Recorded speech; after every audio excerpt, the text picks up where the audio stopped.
Ladies and gentlemen, thanks for being here with us this afternoon. My name is Alicia Guzman, and I'm the Amazon Program Director for Stand Earth and the co-coordinator of the initiative Amazonia for Life Protect 80% by 2025. I'll briefly introduce my panel. Today we are with Lena Estrada, who is the co-chair of the caucus, the Indigenous Caucus, Cyril Cormus, who is the president of the initiative of primary forests. We have here, in my left is Harold Rincon Ipuchima, who is one of the elected leaders in Colombia, in OPIAC. And he is the coordinator of biodiversity and climate change for COICA, the umbrella organization of the Amazonian indigenous organizations. And finally, we have Diego Abbas, who is the campaign director for, Diego Casares, I'm sorry, who is the campaign director for Abbas. Today, we are going to present some of the main key, or the key findings of our report called Amazonia Against the Clock.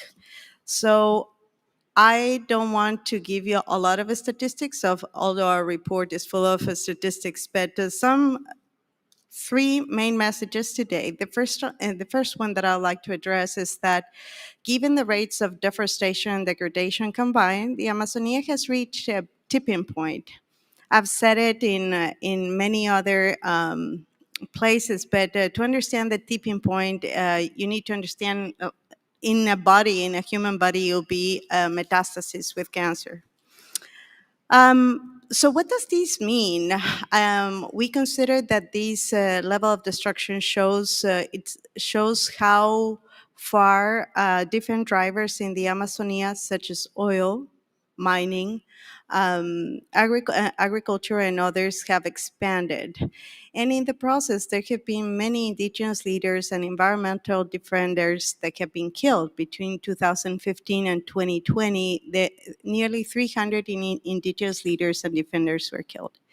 So the good news, because I feel that in this COP, we hear a lot about the catastrophic state of nature. We do bring good news, and this initiative was created in partnership with COICA, and the indigenous leaders of 9 countries. So we just made this assessment, and we know that protecting 80% of the Amazonia is still feasible and urgent. If we take action today, we know that by 2025, we can avert the tipping point. 33% of the Amazonia are still primary forests. 41% are forests with low degradation, under 10%. 20%, as we said, has already been transformed. So where there is a forest, maybe today there's a city or other land use. And finally, there's a 6% of high degradation areas, key priority areas, that can still be restored. So those are the good news that I have brought today, and I'll just stop there to allow Harold Rincon to explain the strategy we're trying to implement in this COP15 with indigenous territories. Harold, por favor.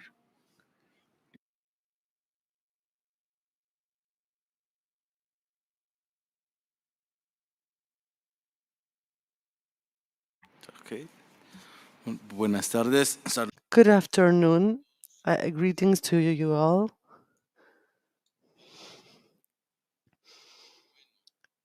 Very well then. I'd start by asking, why is it important in this new global framework to pay attention to the expectations of goal number 3? Important just to understand the expectations of goal 3. Okay.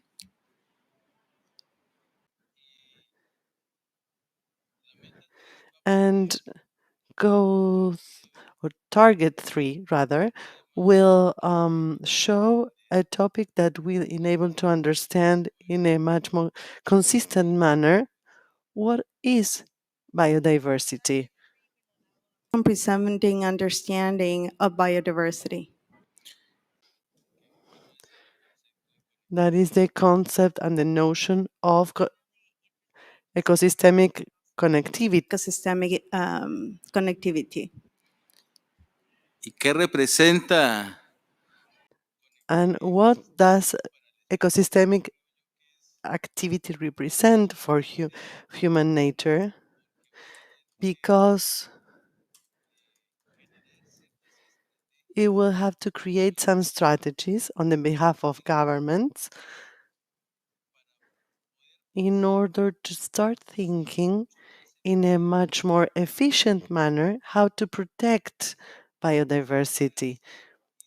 And that is only possible if it is very clear what does being connected at the an ecosystem level mean.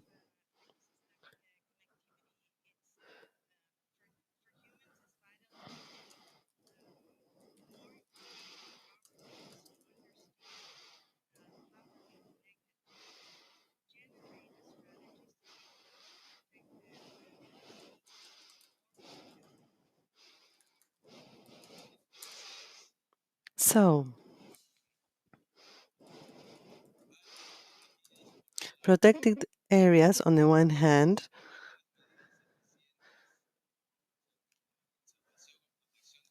and other measures such as the protection of biodiversity based on protected areas are not enough so that the governments and the parties achieve that goal, that is to maintain the connectivity of ecosystems. It's not enough if it only guarantees the extension of protected areas of other efficient measures,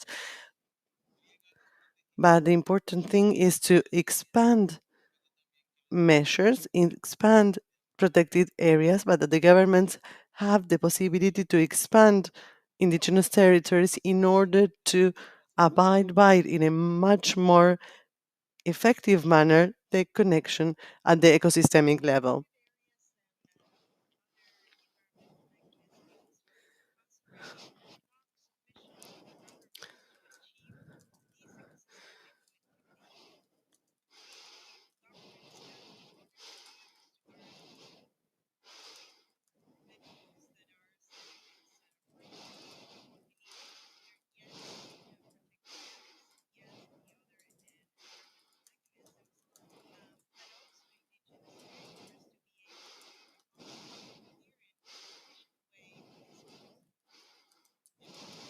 And to conclude,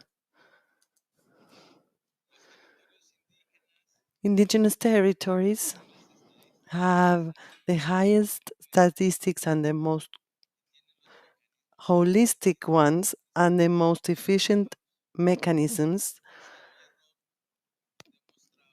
that are proven, and they show that they have a much larger capability for avoiding the loss of biodiversity, to protect biodiversity, and on the other hand, indigenous territories and their knowledge systems have the great capability of proposing mechanisms and strategies for the mitigation and adaptation of climate change.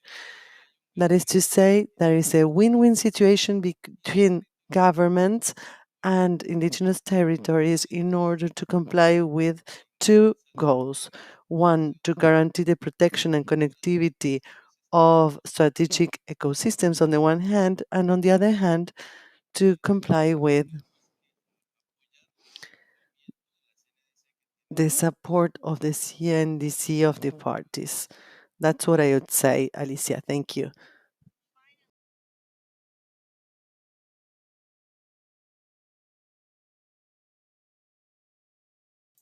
Have the most efficient are the most efficient strategies, and also the more strategic.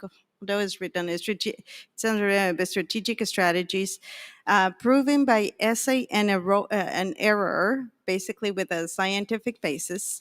Um, as there has been showing many recent reports. So one of the goals or mechanisms that allow indigenous territories to work on is to avoid loss, biodiversity loss, also to protect biodiversity.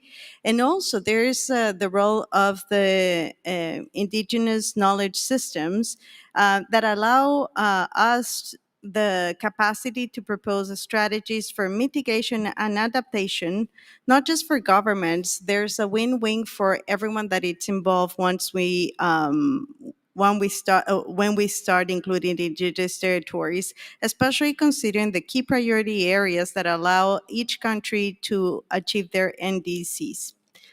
Thank you.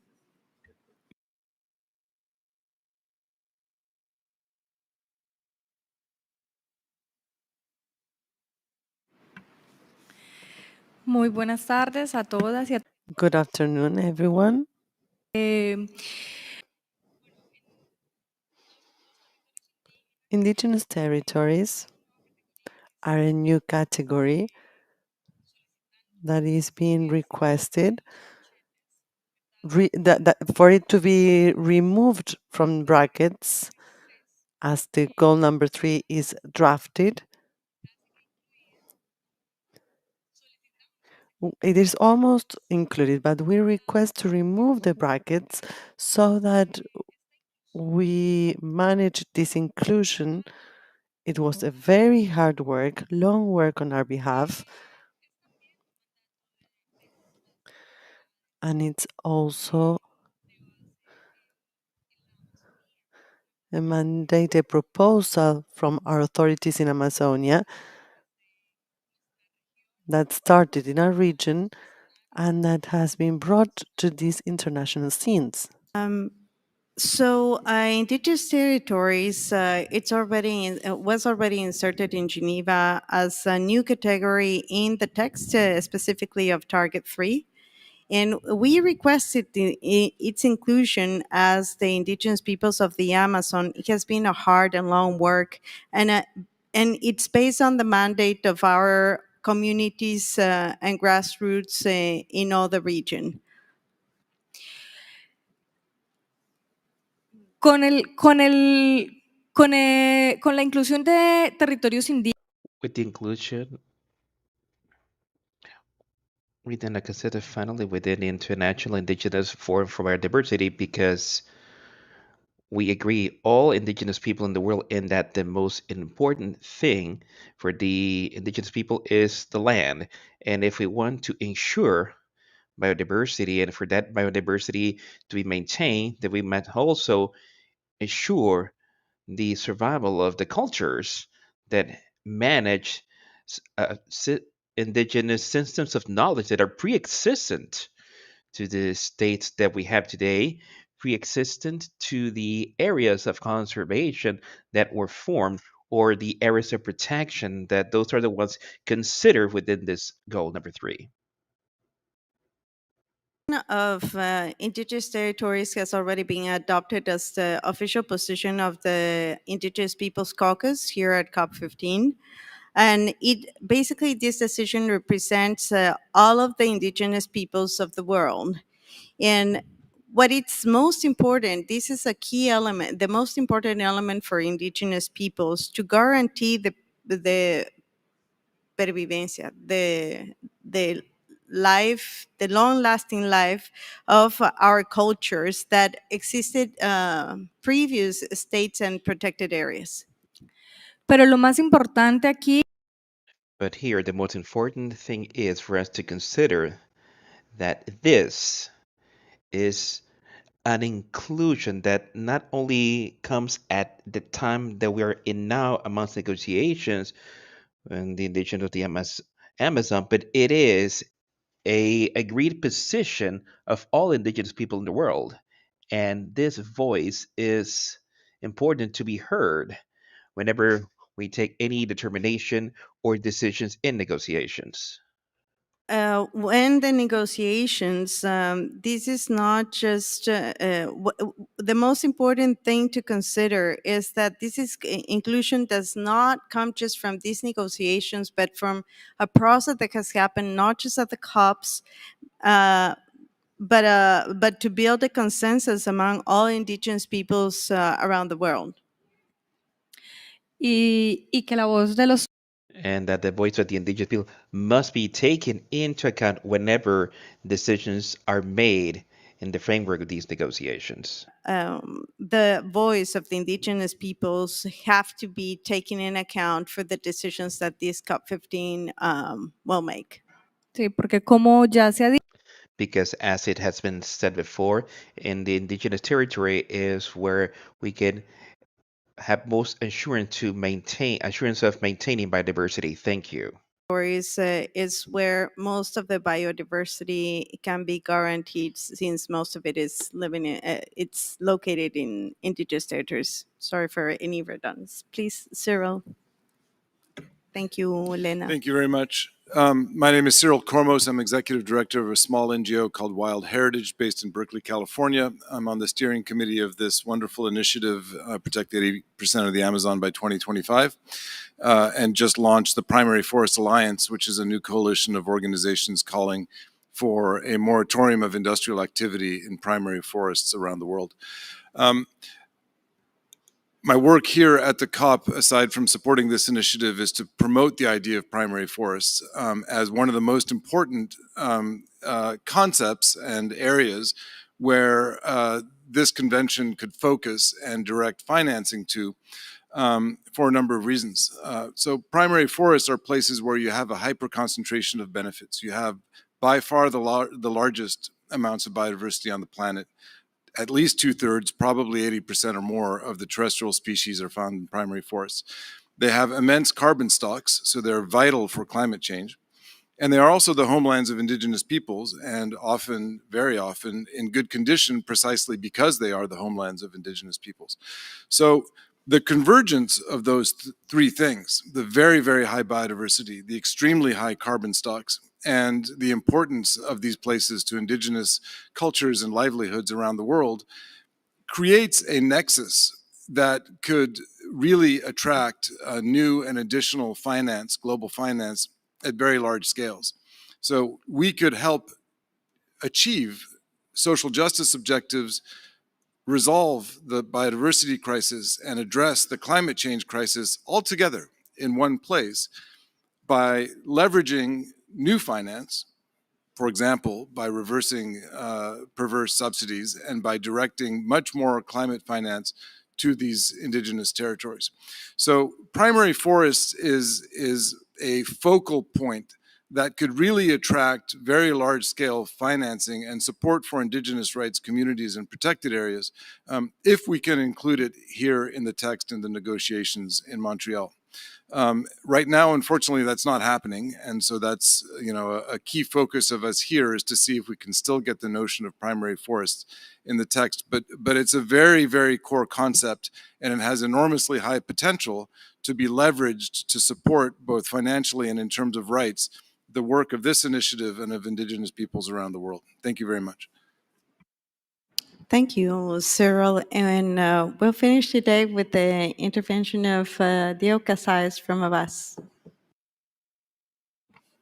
Thanks, Alicia. Thanks, everyone. I'll be brief because I also want to give the space for questions as well for the indigenous leaders that are here. I think it's important that we hear more of their voices. I think the main point that Abbas is making, both with our community of 70 million people, is that indigenous rights should be at the front and center of every decision that has to do with conservation, climate action, and the fight against desertification. At this COP, we've been following the negotiations, and since Geneva, and as a matter of fact, since COP 14 in Sharm el Sheikh, and it's very interesting how there's some progress in the negotiations. Lena spoke about this very briefly as well, but it's important to get the language right. And one of the things that we're making the case for is that the CBD negotiations, they did not happen in a vacuum of international legislation or national legislation or declarations in regards to indigenous peoples. You have the UN Declaration on the Rights of Indigenous Peoples from 2007. You have the ILO 169 Convention. You have national legislations in countries in the Amazon and in countries from the Amazon and around the world. You have declarations from countries, commitments. So the CBD negotiations, they do not start from zero. And it's very important that parties understand this and make sure that they bring the language, for example, from the Declaration of the Rights of Indigenous Peoples into the CBD goals and targets. The other point that we make is the fact that some parties, for example, they've been pushing to have language on indigenous rights and indigenous territories only in the section BBs and in target 3. And it's really important to acknowledge that indigenous peoples, they actually make contributions to almost all the targets and all the goals, and therefore their rights and the rights to their territory should be reflected in these places as well. Right now, if you contain the mention, for example, to the UN Declaration or the rights of indigenous peoples to the section BBs, that's not subject to monitoring or review mechanism, like you cannot, this doesn't translate into guarantee of rights. So in order to ensure indigenous people's rights are respected, it's important to have that in the goals and targets, in the decisions, to really, create the space for the countries after, hopefully sealing the deal here in Montreal, implement the GBF, putting indigenous people's rights in the front and center. Thanks so much. Thank you, Diego. Just to close, to wrap up the ideas, indigenous territories represent 22% of Earth. They're present in over 90 countries. That is home to 80% of the biodiversity and nearly 500 million people around the world. We now will open to questions. Thank you.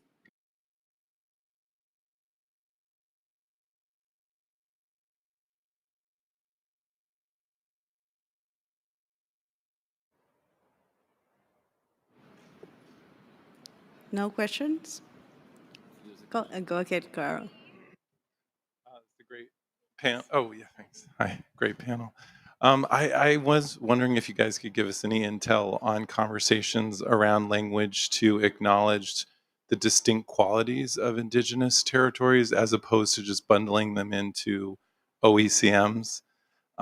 Is anyone tracking that? And is there a push from indigenous leadership to get the special designation? I'm going to answer that quickly, but then I'll pass it to Harold. So indigenous territories cannot just be created. They existed before states, as Lena was stating before. And it's not the conservation that happens in indigenous territories that we have already measured how much it is in the Amazonia is an outcome of their cosmovision and their way of life. It's not their raison d'etre. It's not the leitmotiv. They're not created for conservation. It just happens that because of their knowledge and the cosmovision, they protect. It's part of their lifestyle to protect nature. But Harold can answer this better, Kimos.